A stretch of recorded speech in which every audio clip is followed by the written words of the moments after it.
I'm going to skip through this as quickly as I can. I got a bit carried away, so it's a bit more than 10 minutes. So I hope you find it interesting too. But if I skip a slide, it's just so you can all get to the pub a little bit faster. So I don't know if anybody was at Design It, Build It festival back in November up in Edinburgh. Highly recommend it as a conference. There was a lady there called Jenny Shen, and she talked about kind of global cultures and how they see the internet and how they see it differently. And it inspired me to think about the assumptions that we make in designing kind of based on our own cultures, and how if we challenge those assumptions, we can make a better product for our users. So quick example. This is from the film Inside Out, the latest, fairly recent Pixar film. And the concept is the little girl, in this case, she's being fed broccoli. And inside her head, we see her emotions that are depicted as characters. So disgust and anger reacting to the broccoli that she's being fed. In Japan, they changed the film so that at this point, it was peppers rather than broccoli. Apparently, Japanese children really love broccoli. Who knew? And I love that they did that because firstly, they were aware of that cultural difference. And then they made the effort to change the film so it made sense to a Japanese audience. So that's really what I want to talk about. Why culture matters, how to get it right, and ultimately why it's worth it. So why does it matter? Well, it can be embarrassing if we get it wrong. It can make a bad user experience. It can be offensive. Also, it can be funny. And language is one of those times that it can be quite amusing when people get it wrong. So this intriguingly named, if you can't see, chicken of your mother. Lovely, useful sign that says stuff only.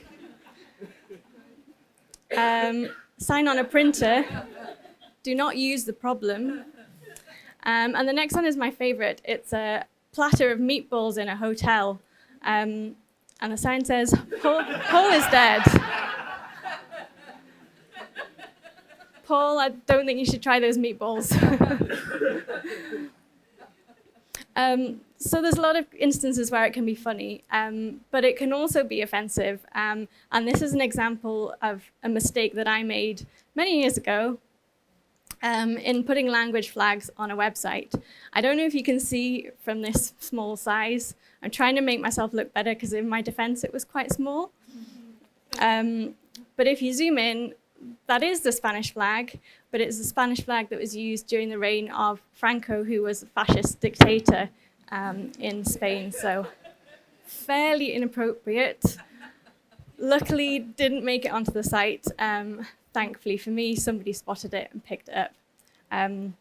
So those are the pitfalls. Flags can often trip people up. And this is an interesting one. It's an accessibility plugin called Recite Me. And you can choose languages to translate into. But they've mixed up the language codes with the country codes. So for Afrikaans, which is spoken in South Africa, they've used SA as the code, and the flag that is next to it is the Saudi Arabian flag, which made absolutely no sense. I think in general, it's a positive move that we're moving away from flags in terms of depicting language. So this language app, they're using the languages themselves where they used to use flags in that place. And it's a lot more universal for people from different countries who speak those languages. So there's a few examples of getting it wrong, but how do we get it right? So I think it's about kind of challenging those assumptions, making sure we're not thinking about things just from our own cultural perspectives. So here's an example of two name fields, first name, surname, and the validation means that you have to fill in both in order to proceed. And that's challenging for quite a lot of cultures. So some have two surnames. People in Indonesia only have one name. This was a real name of a lady from Indonesia. Her name was literally just Alice. So she wouldn't be able to proceed with that form. Really happy to see that gov.uk has advice on this, saying Depending on your users, you might want to choose a full name form, which is just literally one field, and then you don't put those barriers up, and it's much more universal. So icons is something that you might assume is quite universal. And those three you might guess would be picked up in any culture, but not necessarily the case. In China, for example, the hamburger menu is quite close to the number 3, the character for the number 3. It tends to be not used as much, and they tend to use an icon they call Discover, which is the compass. There's a few other things that are used, but much less common to use the hamburger for that hidden menu.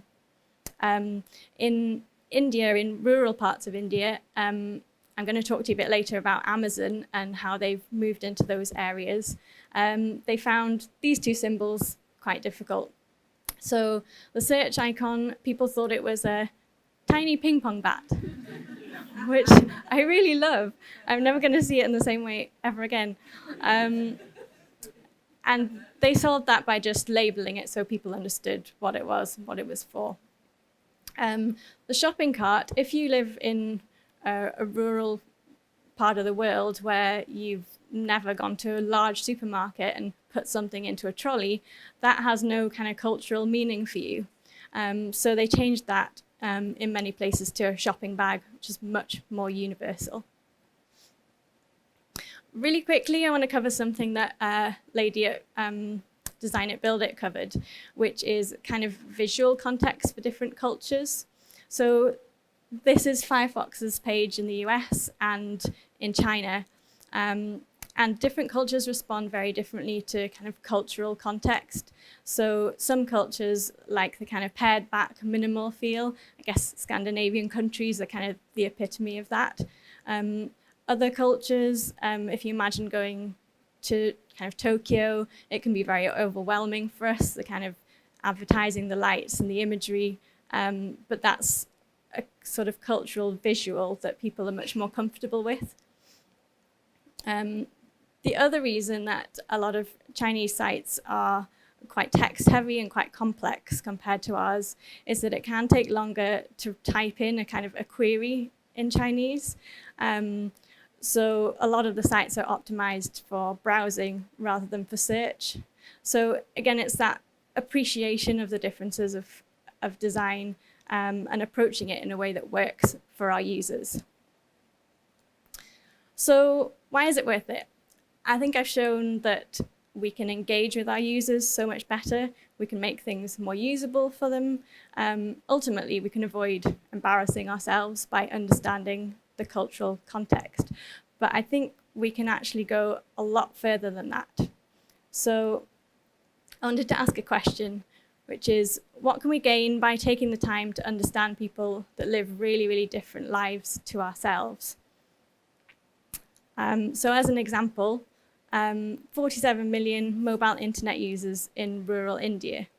It's a huge number, and those people have kind of skipped the evolution of computers and laptops that we've grown up with, and they've gone straight to kind of mobile and internet-ready smartphones in areas where that unlocks a huge amount of potential that they've not had before. And there's a few companies that are realizing that potential and are making an effort to move into those communities and obviously make money from them, presumably. So that comes with a few challenges. Obviously, mobile internet speed is a big challenge. So if you compare India to the UK, for example, there's a huge difference in data download speeds. If you then take a kind of rural areas, so 4G has only just been introduced into parts of rural India, you're probably looking at a lot less than that, a lot less reliable and quite patchy. So Facebook and Uber have taken on that challenge, and they've both produced apps called Facebook Lite and Uber Lite. And those are kind of lightweight versions of the apps that are stripped back. So in the case of Facebook Lite, the images are low res until you decide to click on them, and then you can view them high res. The text renders quite low res, and they've stripped out a little bit of the functionality, so it's really fast for people to use. Uber is very similar. You can see that the map, which is the kind of core function when we would go on the app, has been pushed to the back. You can access it, but because it's quite data heavy, the first visual is very clean, text-led, and very graphic. So there's two examples of how they've tackled some of those challenges. But I wanted to explore Amazon and what they've done moving into kind of rural parts of India, because I think it's really fascinating the challenges that they've met. So I wanted to put them all on one slide so you can really see how much they've had to deal with.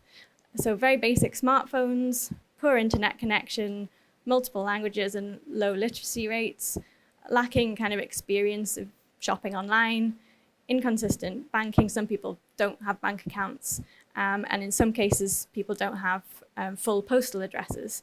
So for an online shop which delivers to your door, that's quite a lot of steep challenges.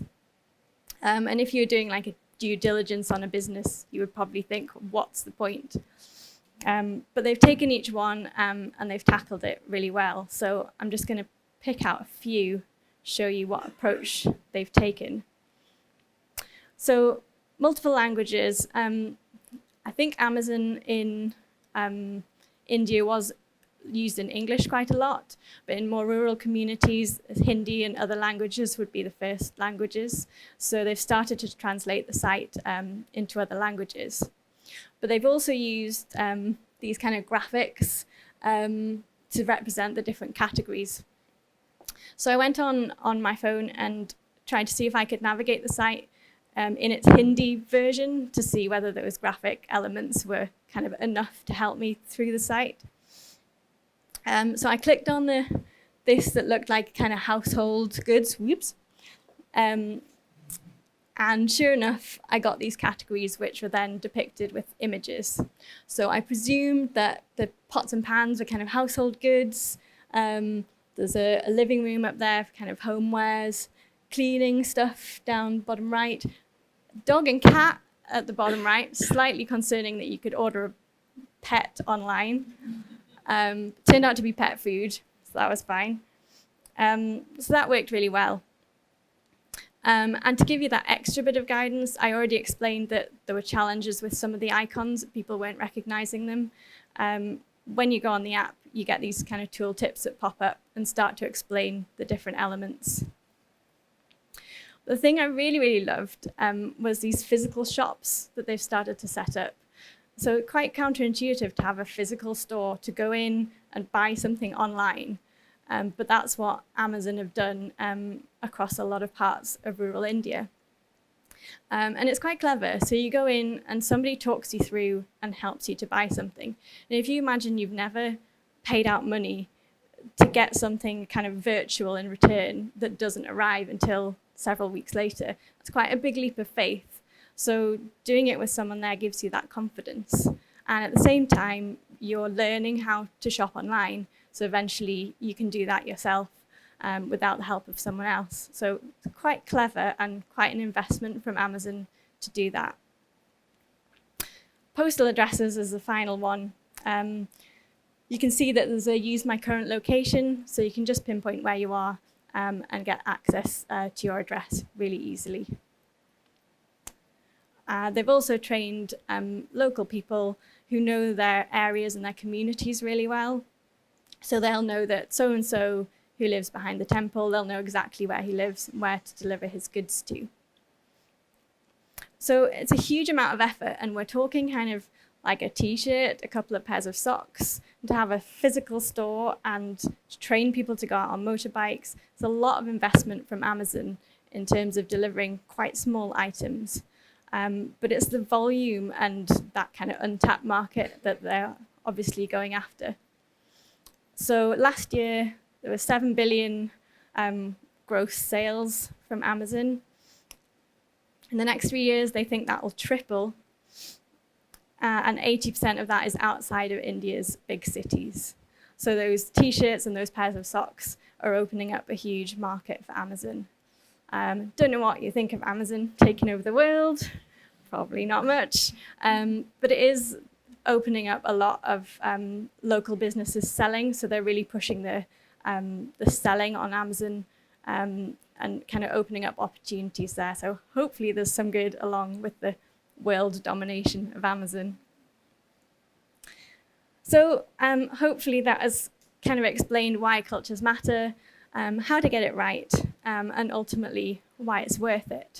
And I think we need to challenge those assumptions that come with growing up in our own cultures, in our own communities. We need to do it for our users. We need to do it for our organizations. And if nothing else, we need to do it for Paul. Thank you.